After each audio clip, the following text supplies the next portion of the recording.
Welcome to another episode of Beyond Physical, where we talk about the mental, emotional, social, and at times spiritual benefits of exercise. We believe that exercise is more than movement, and this podcast is our attempt at sharing that message with the world by sharing our own as well as our guests' experiences and knowledge.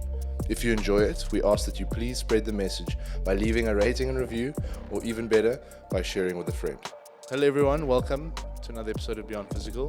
We're sitting here with Julia Anastasopoulos, aka Beautiful pronunciation. Thank you. I practiced. AKA SuzelleDIY, AKA Tali Babes, AKA there's definitely a third one. No, there's not a third one. I mean, they may be in the future, but They may be right in the now. future. I have to briefly just say thank you for coming. Absolute Welcome back to Horizon for the second time in one day. That's very impressive. I can't get enough. I love it here. Welcome back. Thanks. Sue.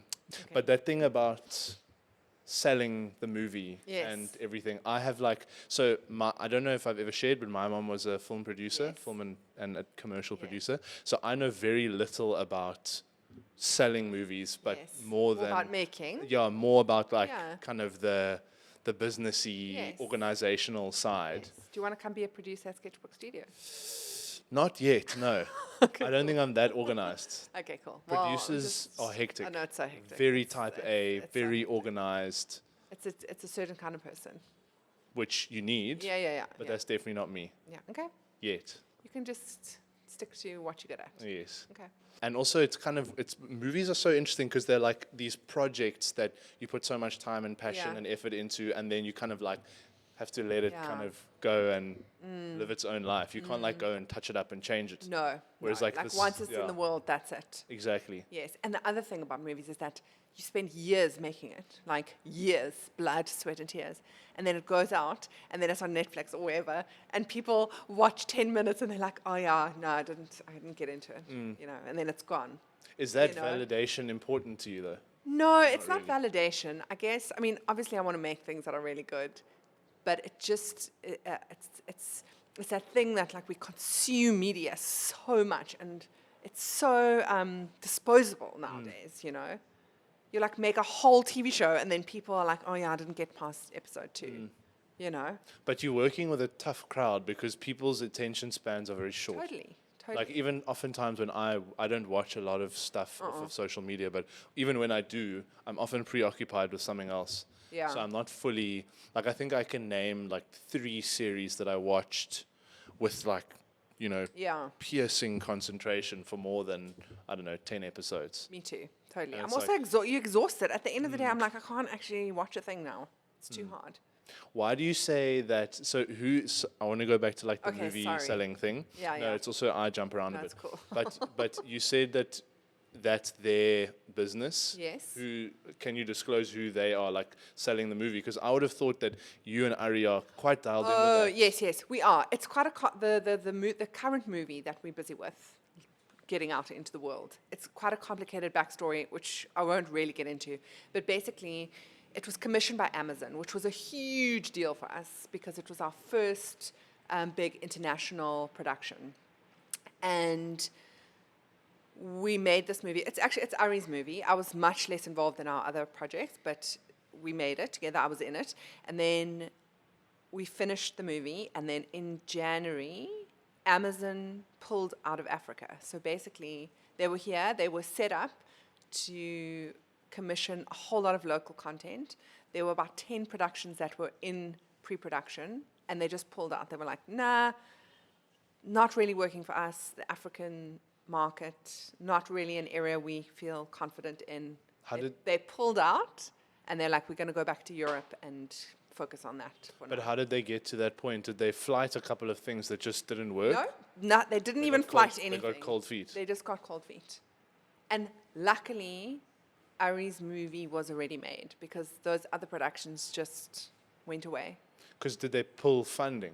They from pulled stuff? funding. They pulled everything. They pulled everything. So what happened in terms of selling the movie is that they also pulled our marketing. They pulled the marketing. So it's all very well that you make a movie, but it's getting it out there, which is hard. And they pulled the funding for that, yeah. But so now that they've pulled out of, so that's why it's so important that the name resonates with European markets. Well, I think so. I mean, I don't know what happened with the name, but I think like it wasn't really working. I think they were optimistic about like the South African film industry and making local content to get local audiences engaged. And I don't know, for whatever reason, they were like, oh, well, it's not really, it's too risky at this stage. I think it's happening across a lot of the streaming services, actually. Specifically around the South African. No, movie just scene. in the world. I don't think they're making that much money. So I think that they're rather making content that they know people are going to watch rather than experiment with a new movie in South Africa. Like, it's quite high risk. I don't know. It's disappointing because we were also excited about the boost for the South African film and TV industry, which has now gone away.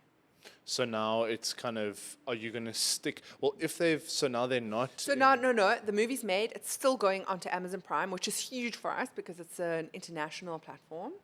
The only downside is that we didn't get the marketing budget allocated or like expertise because they've kind of just gone away. We can't contact anyone. It's like, so yeah, it's crazy. It's crazy what happened. But and they've probably got an in-house team of yes, they've got an marketing in-house, people and and we everything. don't know. Maybe there will be some marketing, but we really don't know. Our main focus is that we really just want South African audiences to watch the movie, and an international audience, obviously, because I do think it will resonate. But we're hoping that South African audiences will watch it and be like, yeah. Cool. And do you feel that move by Amazon was kind of misinformed, or do you think that it was the right call? I mean, I've on their got no part? idea. Like, I really don't know what's going on a broader scale. But it was a bit disheartening because, we got so excited about the future and about future projects, and that was just our little production company. Never mind 10 or 20 other South African filmmakers who were like, yes, finally we've got a proper budget, we can make something cool that's going to be put on an international stage, which is where South African content should be going. It's so good. But a lot of these things that are made, we've got tiny budgets, they're stuck on the local platforms, and it's like, it's a pity. It's such a pity. So do you think because there's so much potential. is the main thing holding us back budget then? I think a lot is holding us back. I think the budgets are low. I think, I do. I do think it comes down to that. And because of that, everything suffers across every department, I mean, Amazon, they were so collaborative and supportive from the beginning. They were like, how can we help you write this to the best of your ability? And then there's budget allocated to that. So then you're starting off on such a strong foot because you have got a very well-written thing that is the basis of your whole production. And I suppose you have more freedom as well. Totally. Because the restrictions are a lot less. Totally. Like a lot of the stories I heard from a production side is like, you often feel like the bad guy when you are on the back end of things because you're saying, we love to do this. This vision is amazing, but like these are the constraints. Totally. We have to work within these parameters. Totally. And I suppose having more budget available just opens that up so much more. Totally. And also it makes your work feel valued, and that makes the team feel valued. And because of that, people work better. The feeling is not like, oh, I'm pulling in favors and, it's not like a hard slog. It's like you are able to be more creative because the team is supported. You are supported, yeah. And speaking of creativity and creative fulfillment, you said to me the other day, which was actually the first time I asked, weirdly enough, was that you started, like, I suppose, Suzelle was conceived as an idea, as a sort of creative outlet to fulfill Totally. you and make you feel good and do something that was like your own. I think that's, if that's correct. That's Correct me if I'm absolutely wrong. correct. Do you feel more fulfilled by the characters that are more kind of you specifically around like Suzelle and Tali and things like that? Or do you also feel that you get enough creative fulfillment from something like this latest project where maybe you aren't as much. I think I know what you're asking. So the characters that I've created from my own kind of vision. And also just like on a social media side of things as opposed to like a more formal Yes. I do production feel house a vibe. lot of like freedom and fulfillment from doing my own work, definitely. And in fact, this movie was quite scary for me because it was a character that I hadn't written. It didn't come from my head. So I was quite nervous to do it because I don't know. But did you still feel creative fulfillment from that? Yes and no. It didn't feel like it didn't flow as easily for me, but I absolutely loved doing that project. But I think that was also just the collaboration and the filmmaking process was just so awesome to be a part of that and to get a taste of how it should be. A lot of the times when we're doing our own projects and the budgets are small and you pulling in favors and you're shooting 20 pages a day, it's really hard and it takes so much out of you to be creative. Do you know what I mean? Like this it's quite felt like draining. a supported creative process, which was very freeing and amazing. I feel like coming up with ideas for things is incredibly tiring. Yeah. It's very draining. Totally. But then also at the same time, because there's more effort going into executing on maybe a character that you didn't create yourself, that's also very tiring because it, as you said, it doesn't flow as easily. Yes. So I Yes. suppose both can be Yes. draining in their own way, which is also quite interesting. Yeah, I think it's quite layered for me as well. Like the characters that I created, I also know them so well because I've been doing them for so many years that it feels so easy for me to be in and out of those characters. It's like they are a part of me, which they really are. Honestly, I'm like they are inside me. I am like a schizophrenic person. No, well, multiple. I don't know. I'm just. I know them so well. So when I have to do something new, that's I think why it feels a little bit scary because it's like I have to access a different part of myself. Did for instance Suzelle feel natural from the beginning? No. Did you have to work at I it? mean, I did have to work on it, and actually, that's kind of a reason why we kept going. And in a way, for me, it was kind of like a character development exercise in many ways. Those early Suzelle videos. The way we did Suzelle was it was just us playing, we were just experimenting. And after 10 videos, I was like, wow, I found this crazy character. Do you know what I mean? It was almost like this awesome practice to find something that wasn't there before. So it did take some work. And obviously now it flows, it flows much more easily. Something Yeah. that also really interests me is like how much. Obviously now I feel like there's a lot of intention and planning and Yes. and structure Yes. and how you kind of do that role and that content. Yes. Specifically Suzelle.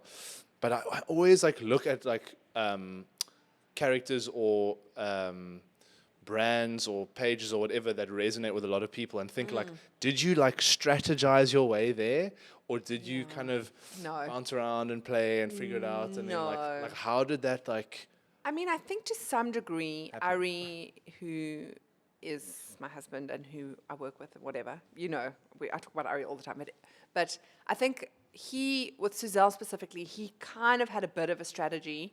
Well, not so much a strategy, but just a curiosity around how these things work and how videos can go viral and how YouTube works. And so it was kind of, for him, he was thinking on that level.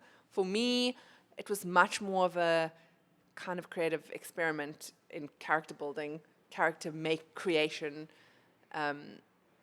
But it did happen very organically. We really didn't set out to do much with the character. It was kind of like, well, I'm sorry, I'm going I'm jumping around so much, but Please do. basically, our original idea for Suzelle was a movie. It was like, this is a funny character, let's make a movie.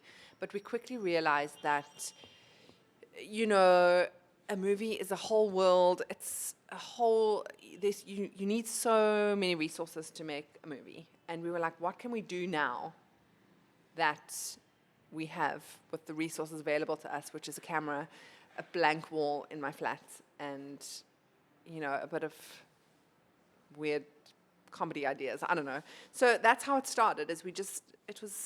We were really just experimenting, and it kind of grew from there. And I think on the 10th video, and in fact, I remember saying, Ari, like, why are we doing this? I mean, maybe 100 people have watched this video. Like, why are we doing? He's like, no, we just got to keep going. We got to keep going. And I think because of that is our success story, is that we just kept going. Because I think on the 10th video, it all of a sudden just picked up. And then people were watching it and people were talking about it. What did that look like in terms of views and stuff when you say picked up? I can't really remember. I think it was, in those days, it What was is quite this, new. It was 2014, I Okay. think. I think it was 2014, yeah. And YouTube was quite new in South Africa. And I think it was like, the one day it was on 10,000 views, and then the next day it was on 20,000 views. Yo. And that was a lot for us. After feel like like that's still quite a 100 lot. views, and you just see your like parents, friends commenting on Yes. the thing, And we're like, okay, we've made this for ourselves and our parents' friends, basically.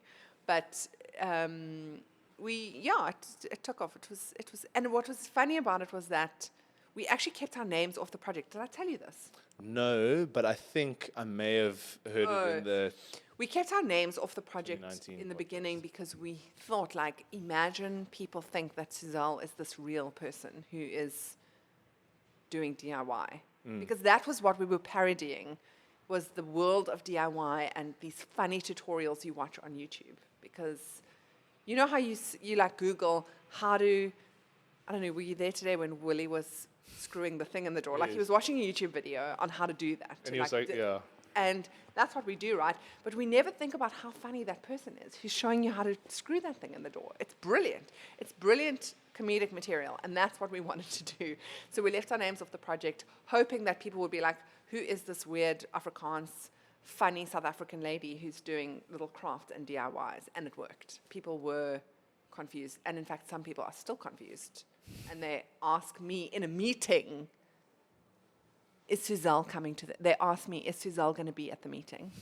And I'm like, guys. And then I've got to do an awkward explanation that Suzelle is a character and that I am an actress and that I play the character of Suzelle. And then there's this brand executive who's like, oh my God, I don't know. To be Very fair, awkward. and you guys did that on purpose, though? In the beginning, we did it on purpose, just to see what would happen. It was As a like social our experiment. It was a social It experiment. worked. I mean, it was quite incredible because until you started training here, Yeah. I didn't, like for the first, I think it was like 5 or 6 weeks, I didn't make any connection at all. Well, that's good. And then That's good. I think Pammy Joy, or you guys were chatting about work, and you Yeah. mentioned in a way that I was like, oh, okay. Oh, flip. Okay. And then I was like, shit, Suzelle is not a real person. Yeah. Because for me, the whole time, I thought that I mean, she feels like a real she's person. a real person, but She's a real she's person. Totally. she's an extension. You've created her. Yeah. we have created Where I thought, yeah, that was a bizarre experience actually. Where I was like, oh, this is like a persona. It's also weird because I'm nothing like that. I mean, No, maybe I'm not a at little all. bit. I'm a little bit. I mean, I've got a bit of. Obviously, she's from me, so she's a little bit. I'm similar, but I don't really look like that or dress like that or. Anyway. I think that's what makes it really difficult to be like, it's the same. You're the same Yes. person. Because I know, for instance, there's another. There are 2 other performers who come and train with me, Yeah. and they walk. They look the same Yes. as their Yes. kind of persona, but their actual how they are is so different. Yes. So when they walked in, I was like, oh my gosh, and I recognized them, but I was like kind of a little bit like aware of, I don't know, just them being in the space. And then when I interacted with them more, I realized this is a fully constructed Totally. kind of act, and I found that so amazing. I was just like, that is incredible. It is amazing. And you know what else is amazing about it is that it's like creating a persona or a character. It's like, it's not you in that you're wearing a mask, which gives you a lot of freedom to do things you wouldn't necessarily do. When you embody a character that isn't you, it's hard to describe, but it gives you a lot of freedom to be something that you wouldn't necessarily be in your everyday life. Like, Suzelle is crazy. I mean, I know I'm a little bit crazy, but, you know, she's this colorful, creative, like, being, and I can walk onto a stage at a live event and there's 600 people in the audience and I can do it. If I have to do that as myself, I'll die. Like, I can't, it's almost like I don't have the confidence or I mean, I probably could, but embodying a different character gives you something that, it's like almost like a superpower. It's kind of, Yeah. I view it as sort of like a protective layer. Totally. Because also, if something has to go wrong, it's not actually you. No. You know, it's No. someone else that's been Somebody created. else. And that's also what I noticed with these other two friends of mine who train here. They were like, they were so shy. And I was Yeah. like, how do you do your job? Like that. Like that's very, I didn't say And that. it's also but- helpful when you're just being a normal person in the world, because Yes. people don't always necessarily recognize you because you are just a normal person. Yeah, that's true. Yeah. That's very true. Yeah, it is something that, I don't know, the whole, like I was saying, the intention behind creating Yeah. these characters that I'm always so fascinated about. You know, was it organic? Which it sounds like it was organic, but there was some kind of idea of what you were trying to create at the same time. Yes. So, and that, It had like a format. We kind of like found a format for it. You know what I mean? Yes. We knew we wanted a parody DIY. We knew we wanted this sort of lovable, naive character, and then we put it together. But we didn't necessarily know what we wanted to do with it. And it evolved into what it is now. another question I'm really interested to hear is, well, hear the answer to is, I know kind of, I'm sure, Mark, you can also resonate with this, is like, if you choose something as a career that stems from a passion or something that you enjoy, Yes. it can also easily become something that can feel like a little bit of a chore. Totally. And that's really, that can be quite, you know, that's frustrating because this is, you love this thing, it fulfills you creatively, it makes you feel excited, but then it kind of morphs into this work, you know? Yeah. How have you experienced that, and Sure. how do you get around that? Because being creative can be very draining, and then Yeah. it can maybe feel like a chore. So what is it that you do to kind of- Counteract it. Yeah. Yeah, it's a tricky one. I think it's not that draining for me. I mean, it is draining in its own sense for many other reasons, but it's quite sporadic. It's not like every single day I wake up and put on Suzelle makeup and go and be Suzelle. It chops and changes. So it hasn't really happened for me that I kind of love it every time I do it. Often it does feel like hard work, but that's fine. I feel quite grateful to be able to, that is my work. You know what I mean? It's also like- normal for work to feel like work. yeah, exactly. It does feel like work. It does feel like work. It's awesome work. It's creative work. It's like I feel like I've made something work, you know, which is very, it feels very fulfilling for me. But interestingly, just on that thread, before Suzelle, and I was trying to be an actor, I was like, this is what I want. This is my passion. And I was being in commercials and getting the odd short film and doing a theatre production. That wasn't fulfilling for me because it was very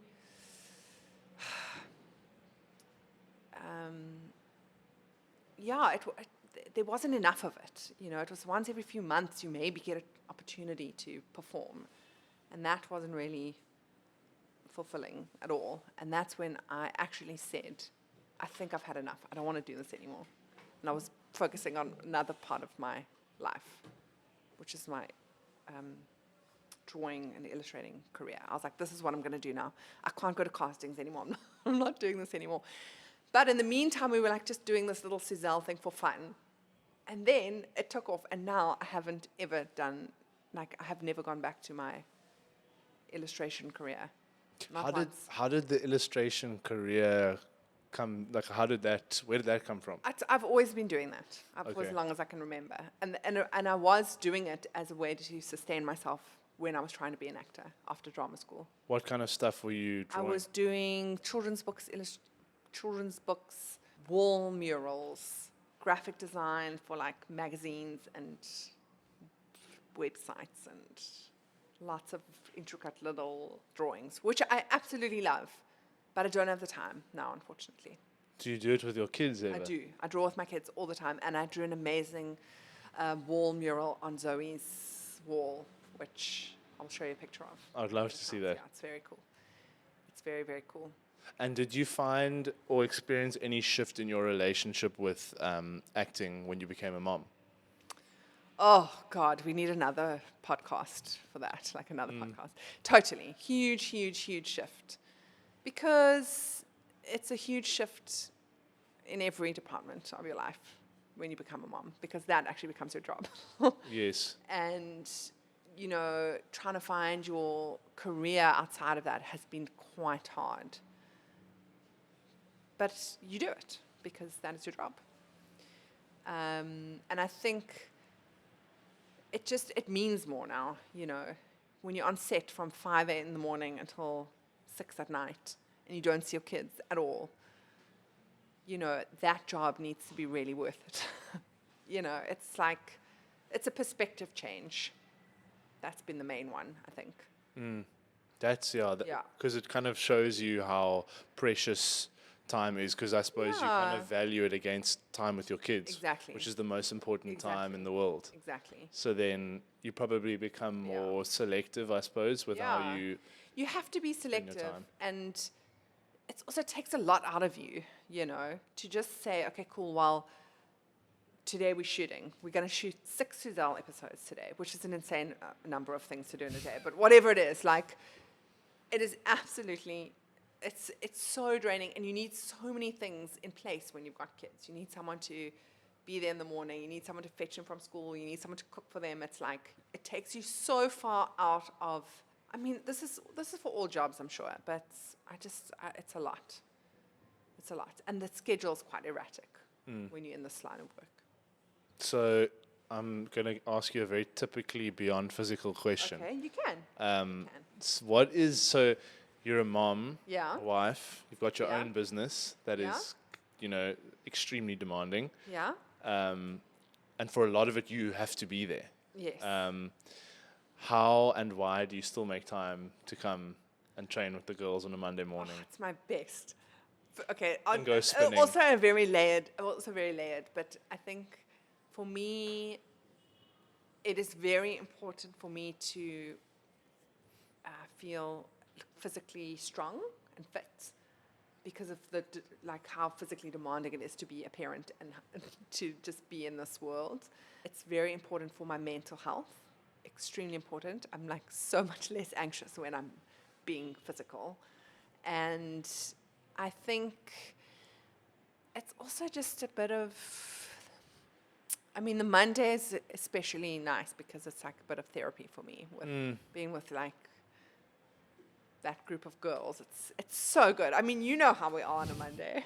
You know, that's probably... We're like shrieking. We're shrieking It's on a amazing. Like, I'm not... the best. I think that's my favorite session of the whole week. I know, it's I literally so love good. it. It's And like, it's so amazing seeing you three like interact like that. It's like, you know, when there's like a bond that's kind of been there for years and years and years, and it's just so natural and loving and playful and happy. Yes. It's just like it energizes me. I know. Watching That's so you- nice to hear because it really does feel that way. I mean, it's like training with your dearest family members, but it's also it's motivational to do that together, and it's just so fun. It's a highlight of my week, really. That's so lovely. I love it. But you don't make it seem that way because you guys often Because give we me a lot of complain pushback. and we Yeah. shout at you. I'm like, but you work as hard. I mean, I'm like, I'm going to be so stiff tomorrow. My arms, I can already feel. It's good. We Yeah, must push. I know. It's awesome. So it's awesome on emotional level and physical level. It's really important for me. And this has been really good because I feel like I don't do enough strength training. Strength training is very important, and I think it's hard for people to get into because, to be honest, it can be quite boring. It's like if you don't do it with a bunch of people, Yes, you need to find the right people. You do. This is it. It's all about the people. I find this with most forms of exercise, actually. Once you find the people, it's great. You actually want to get there. You want to do it. and you do stuff that you otherwise probably usually wouldn't have thought. But that I you don't would find do. it boring. I find it cool and challenging. That's good. But strength. would you have said that at the first session? I mean, look, this is the first enjoyable strength training. Oh, I don't want to offend anyone. That's so flattering. Offend But them what all. I'm saying is that it's the environment. It doesn't feel intimidating. I don't feel like I'm in a scary big gym and I don't know what the hell I'm doing with these dumbbells. I feel supported here, That's amazing. and it's low key and not like house music blaring in your ears and big scary topless muscled people. I can't deal with that. I just can't deal with that. I just want to, Yeah. I want to do it my own way. 100%. I mean, there's a lot of comedic content there. I always thought maybe that I hadn't done a deep dive, but that you may have done a parody on gym because gym is a very We absolutely It's should. a very like stereotypical thing that you can easily carve out like a character and be like the stereotypical. I don't know.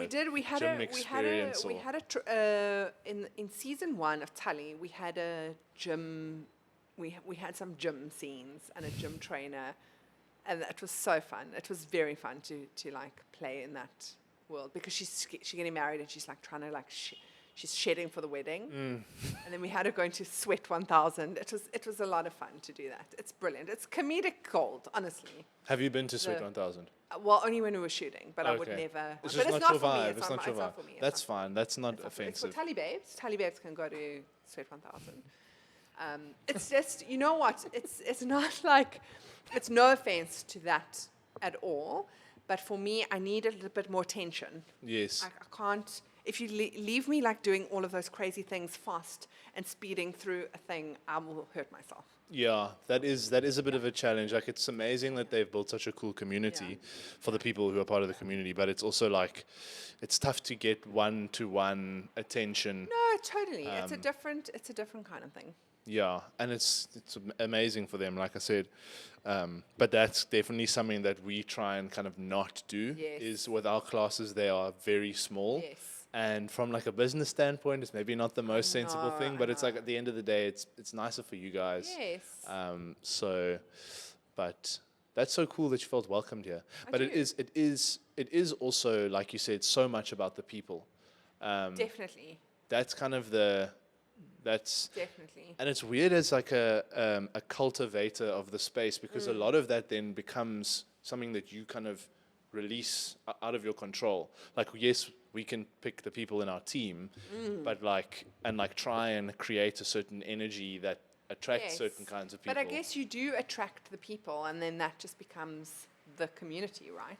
Yes, but it's also not a guarantee that, you don't actually necessarily know. Yes. But it has seemed to be like, it's weird because like it was in my head of like, I wanted to feel welcoming and not, because it does. I'm also jumping around now, but I also felt like my exterior it's probably to people who don't know me, maybe a bit intimidating, like physical and. No, you got a very friendly vibe. Okay, amazing. You got a friendly vibe. That's great. You aren't like, no, I wouldn't say that you have an intimidating vibe at all.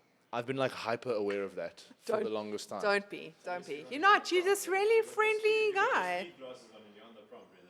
Then it's a different Yeah. story. Especially with you on the skateboard behind me, it makes it 10 times scarier. Maybe I would be scared of you if I didn't know you and saw you like running at a high speed on the prom. Sure. That's true. But yeah, I've been hyper aware of it here, and I've been so happy that the people and everyone have been not feeling that way and kind of feeling welcomed and feeling at ease. That's all you. You've attracted that because that is who you are, I feel. Thank you. Yeah.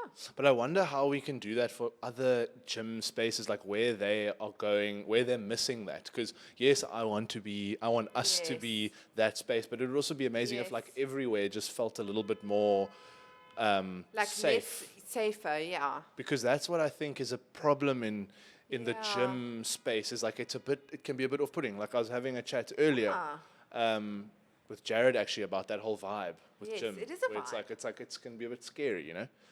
Yes, I wonder why. It shouldn't be. Yeah, it's odd. Yeah, it is weird. I mean, I engage with another gym space because that's where I go to spinning. The spinning is upstairs and the gym part is downstairs.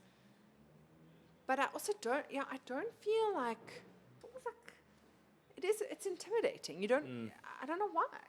It's weird. It's like you don't feel like good enough. It's so strange. It's like I don't feel good enough.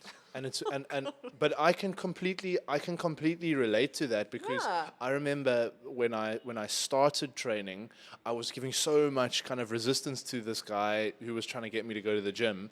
His name was Jared, and he like was saying to me probably for about 2 months in boarding school, "Come, Seb, you've got to come to gym." And he was a year above me, so like I wanted to like try and impress him, but I was too scared to go. Yes. And then I was like, eventually I was like, okay. Why are we so scared I'll of go. gym? And it was still scary for like the first couple of months. I don't know. I think it's because when you go there, you know nothing about it. Yes, right. And that kind of acknowledgement of, oh, there's a whole lot of stuff I don't know. And like, maybe you're aware of how you're lifting the weight and you think that somebody could judge you about that. Yes. But it could all just be a lot of projection. Like we could just be projecting this. We are. You know? We are projecting. Where it's like, actually, people don't care. Yeah. You know? Or maybe like, yeah, I don't know. It's weird. It's a weird thing. But cool that you don't feel that way. No, I don't. And it's such a nice, relaxed vibe. And it's fun. It's fun.